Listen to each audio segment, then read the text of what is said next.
석삼자를 보면 동양 철학을 알 수 있다. 가장 위에 있는 선은 하늘, 가장 밑에 있는 선은 땅을 의미한다. 여기 하늘과 땅 사이에 사람이 있다. 천지인은 하늘과 땅, 인간이 어우러고 각각 대등한 위치에 존재한다. 어느 하나가 독보적이지 않고 적절하게 조화를 이룬다. 삼재는 오래부터 한반도에서도 사용됐다. 얼핏 기억하기에 부채나 대문, 북 등에서도 보인다. 태극기의 둥근 원에 음과 양으로 나눠진 태극이 있다. 이 태극 문양은 음양태극이라고 하는데 여기에 노란색이 하나 더 추가된 것이 삼태극이다. 예전부터 일본과 한국에서는 이런 삼태극을 자주 사용하곤 했다. 삼태극은 셋이 서로 균형을 이룬다. 서로 조화롭다. 여기서 하나만 빠지더라도 그 균형은 무너진다. 예전 정치인들은 이 삼태극의 균형을 중요하게 여겼다. 하늘과 땅, 인간의 조화 말이다. 그래서 임금 왕자는 석삼자를 위해서 아래로 관통한다. 현재 정치는 다르다. 인간만 중요하게 생각할 뿐이다. 임금 왕에서 하늘을 의미하는 하나가 빠졌다. 이를 걷어내면 흑토가 된다. 진정한 정치는 땅과 사람만 지배하는 것이 아니다. 하늘의 의미를 아는 것이다. 하늘과 땅, 인간의 조화로움은 자연스러움을 말한다. 자연스럽다는 것은 이치에 맞다는 것이다. 여기서 인간에 주목해 볼 필요가 있다. 홍익인간이라는 단군 건국 이념을 보면 널리 인간을 이롭게 하라라는 의미가 있다. 왜 단군은 조선인이 아니라 인간이라는 포괄적인 관념을 사용했을까? 국가주의 이념은 국가를 가장 우선시한다.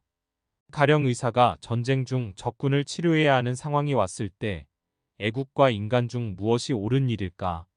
이어령 선생은 한국과 일본이 축구 경기를 빗대어 이를 말했다.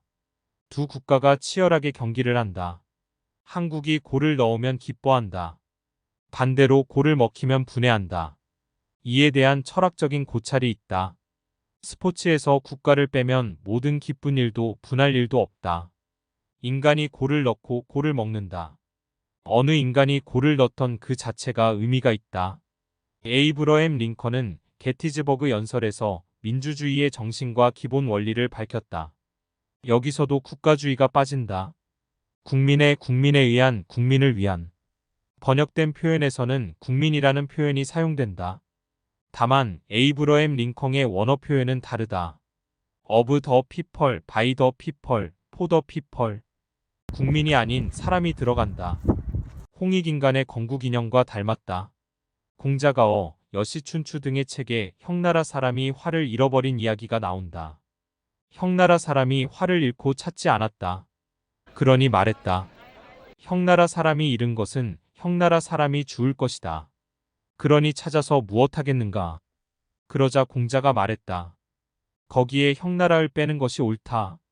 사람이 죽을 것이니 괜찮다는 의미다. 여기에 노자는 다시 말했다.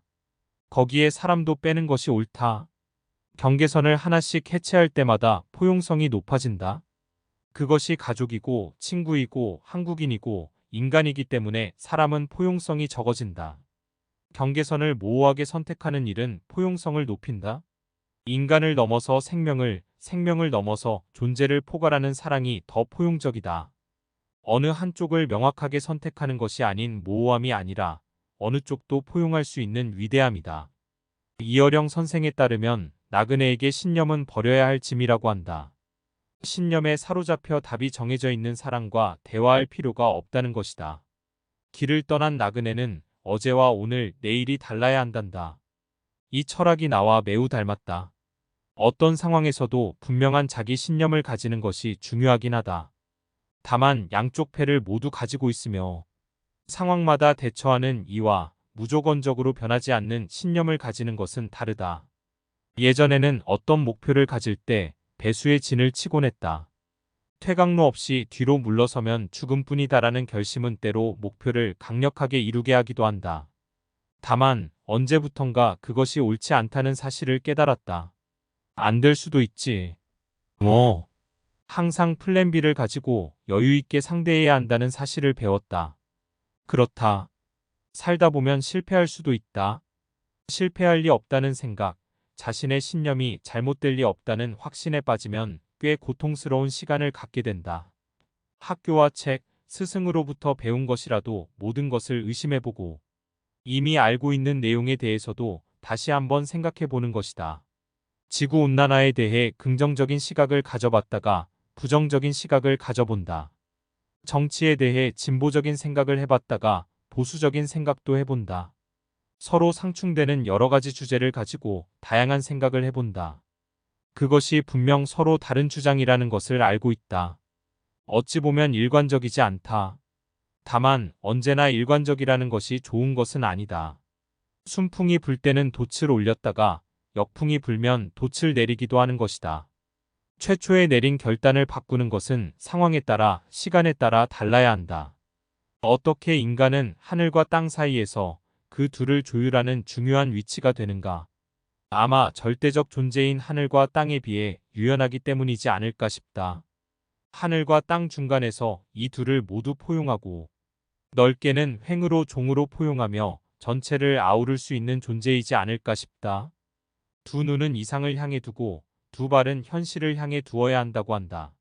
하늘과 땅의 적절한 조화로움을 알고 조율할 수 있는 능력은 역시 삶을 지혜롭게 한다.